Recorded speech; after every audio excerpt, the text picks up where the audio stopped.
right, this is Rick Sapio, and I am excited for this edition of Principles and Tactics podcast. We like, as you know, if you listen to the Mindset webinar about permanence, we like permanence. We think putting permanent structure and permanent systems allow things to last and endure through ups and downs. And everything fits together inside Business Finishing School. We have the battleship principle. The battleship principle is a principle that allows you to endure any negative event that could happen to your business, but it starts with having permanent structures inside your business. BFS, we believe that being an entrepreneur and creating value is one of the purest forms of self-expression and fulfillment in the world. Our objective and my objective is for you to be the best entrepreneur and business person that you could possibly be. That's it. It's that simple. There's 3 legs of the BFS stool. You have to have all 3. The first is principles and tactics. You have to understand the basics of business, just like learning a language. Then you have to have the right mindset. You can't be the type of person that has massive emotional swings that doesn't allow you to build a great company.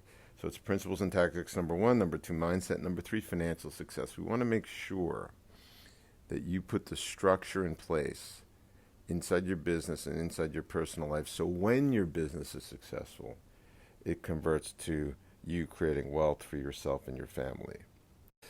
All right. So we're moving on to principles and tactics, but you have to think about the operating values of your business always, and I call this the decision-making lens. Are you putting every decision that you make, including every decision that you're making today, through the lens of simplicity, probability, and leverage? You know what they mean. You've heard about them for years. What are you doing to install these 3 operating values into your life, into your relationships, into your business, into your hiring, into your bringing on vendors? When you're bringing on a new vendor, do you have a process to make sure that that vendor is going to add simplicity, probability, and leverage? Do you have that? It's very important. All right. In the BFS business frame, every business, if they want to have simplicity, probability, and leverage, needs to have the components of the frame, which is a crystal clear and short business purpose statement. It's got to be short. A purpose statement could be 2 words. Sell books, like Amazon. Or the best at selling books, 5 words. The best at selling books.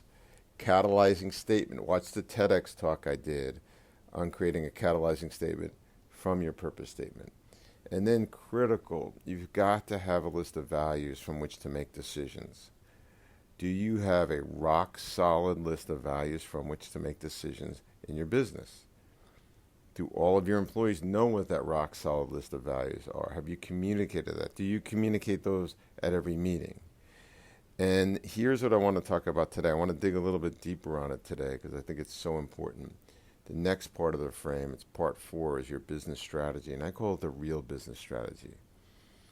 Because in business, what happens today is, I talked about this in the mindset webinar, but what happens today is things are built on quicksand. We don't have permanence in our business and in our personal life.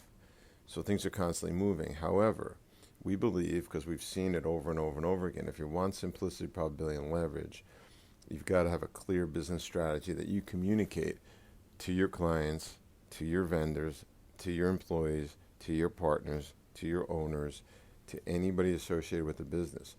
What business are you in?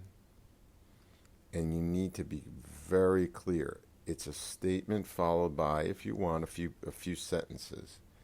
So we are in the business of selling books. That's what Amazon said. Now they can go into more details about why they chose books. You've heard this story many times, I'm sure, in the press, but they chose books because they were easier to store and cheaper to ship. And really, if you think about books, are a great product because they all have special numbers. I think they're called IBS numbers, International Book something something. So there's no confusion about what a book is. If I want The Seven Habits of Highly Effective People, and I want the version that was published in 1989, there's only one book number for that book. So it's a very smart decision. So when you're creating a business strategy for your company, do it in a way that years later you'll realize was smart. And it doesn't happen overnight. It's not like a lightning bolt idea. Most people think that the idea is important, but it's not. It's the execution of that idea. There's millions and millions of really good business ideas. But it's the execution. How are you going to take that idea, wrap around the principles that we teach inside Business Finishing School, scale the business, sell it later, and create wealth? How are you going to do that? Well, that's going to be done by you taking time out of your life and really thinking about it and strategizing about it and writing and rewriting and finalizing. So my very direct question for you is, what business are you in? Now, if you say I'm a doctor, or I'm an insurance agent, or I'm a printer, then you're not really getting it. Instead of saying I'm an insurance agent, you could say I free up widows' futures. I'm in the business of giving freedom to widows. So think of your business from the perspective of that. If you're a doctor, you could say I give health to people, or I give people life satisfaction, or I give people freedom. So you could think about it from a unique perspective. Don't fall in the trap of being just like everybody else. So what business are you in? Very clear statement, followed by a paragraph. If you want, write about it. Think about it. Talk about it. Ruminate over it. The next part of the strategy is, who is your ideal customer? And think about this from the perspective of somebody that you may have dealt with in your life that has a name, like Bob or Mary or Susie, a real person. In my view, it's always a lot better to think about your who as a real person that you've dealt with. So it's not some mysterious Robotron or avatar or whatever people often use. It's a real person. Think about the best person you ever had. I had an experience 25 years ago where I was trying to build my, it was about 30 years ago actually, I was trying to build my brokerage firm when I was selling in New York. And I realized that I had been trying to chase down this wealthy avatar. And instead I said, who is my absolute favorite customer? And it was this guy named Reinhold. He was awesome to work with. And I said to Reinhold, I said, how do I find more people like you? And Reinhold made it his mission after he retired to help me find more people like him. And I built my entire future on the back of this whose name happened to be Reinhold, who's still alive, by the way, and he's in his 90s. It's great. So get really clear who. You can put an avatar if you want, but then put a person that is a real person that you've dealt with that avatar most closely resembles. I really think it's better to have a person. And then how do you deliver your product or service? This is a little tricky, because in the how is both your marketing. How are we going to market? How are we going to get in front of our who? So you have to ask the question, how do we get our what in front of our who? And that's all of the things you're doing on the marketing side. And then the second part of the how is, how do we deliver our product or service? Let me use an example of, I'm not sure why this is on the top of my mind right now, because I don't know that it's an industry I would want to be in, but there's one in my building and they're very successful. They have a print shop.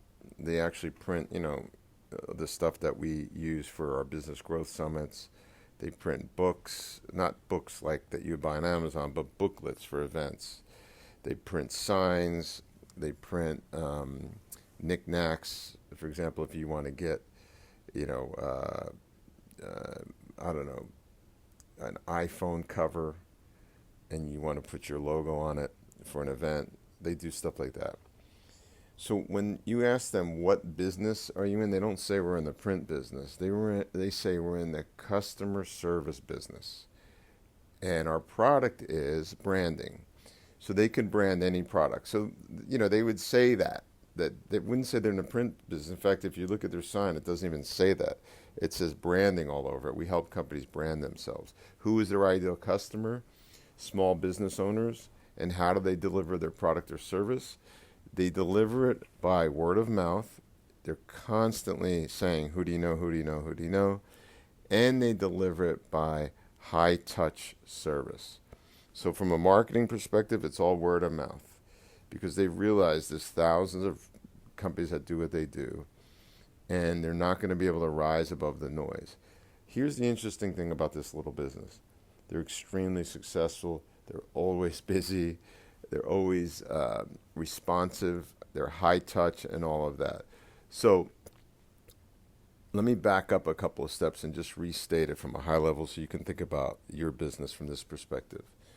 If you have not written out a crystal clear real business strategy, which is what business am I in, who is my ideal customer, and how do I deliver my product and service, both from a marketing perspective, i.e. how people hear about you, and a product delivery perspective. In other words, how are you delivering your product? Then I believe you're not going to have simplicity, probability, and leverage in your life. It's incredibly important from my perspective for you to have all of this laid out. So when people come to work for you, or people come to do business with you, or people come to invest in your company, it's so clear that they're moved to take action. All right, so that's the fourth part of the business frame. The fifth part is having crystal clear long-term objectives. That speaks for itself.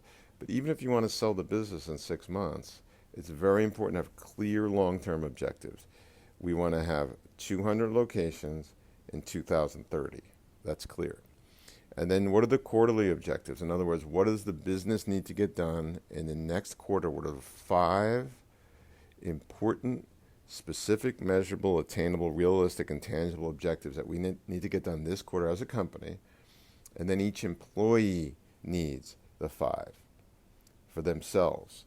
And that leads me to the last point. The 5 ways to pay every employee to have simplicity, probability, and leverage in your business is every employee needs a base salary. Every employee needs 5 objectives per quarter. Every employee needs to receive a company-wide bonus. That's a small bonus that everyone in the company receives if the company achieves its objectives. So if the company achieves its 5 objectives, remember, this is separate from my individual objectives, but if the company achieves its 5 objectives that the whole company is measuring, then everybody gets $500 as an example, and we all go to dinner at the nicest restaurant in town. So it's the third way to pay everybody. The fourth way to pay everybody is something long-term. Like, for example, on your 10-year anniversary, I'm going to buy you a cruise, or on your, or you get options to own a piece of the business, or you have some type of insurance policy that is granted to you on your 12th year with the business, something long-term to get people not looking for a job all the time, but wanting to stay with you. So something long-term. And then lastly, people need benefits. We live in a world where if you don't give people benefits, they're going to look for a job eventually that has better benefits. And so for us, I think it's important to use what we call a PEO, a professional employment organization. You use one of those, they do payroll, they do benefits, they do 401ks, they do all of that stuff. And it gives people the feeling that they're working for a real company, not like some podunk mom and pop operation that the next time a good opportunity comes along, they're going to leave. So that is the business frame focused specifically on the real business strategy. On September 27th to 29th, we've got our Sweet 16 Business Growth Summit. I cannot believe it's the 16th event. I'm super excited with all the people that have committed to come so far, the speakers. I can't release it, but we will have the best lineup of speakers that we've ever had. In fact, one of the most famous speakers on planet Earth is going to be there. And this person will rock your world. It's the second time I'm working with them this year. And all I can tell you is you're in for a massive, massive surprise. Get your spouse there. Get your team there. Get your accountability group there. My quote of the month this month is, only a small group of thoughtful, committed people can change the world. In fact, that's all who has ever done that. Only a small group of thoughtful, committed people can change the world. In fact, that's all who has ever done that. And Margaret Mead said that. And this is really to combat people thinking that governments can fix things. It's really that thoughtful, small, committed group that does things. And I look at the team at Business Finishing School as that. So I've learned inside the BFS program, how you do the program is how you do your life. So if you do the program in a committed way where every week you've got a rhythm of doing the program, that's how your life's going to be. But if you procrastinate and forget and don't put a rhythm around it, that's how your life's going to be as well. So how you do anything is how you do everything. If you have any questions for me, please send them to info@businessfinishingschool.com and say, please send this to Rick Sapio. Have an awesome day. Thank you for listening.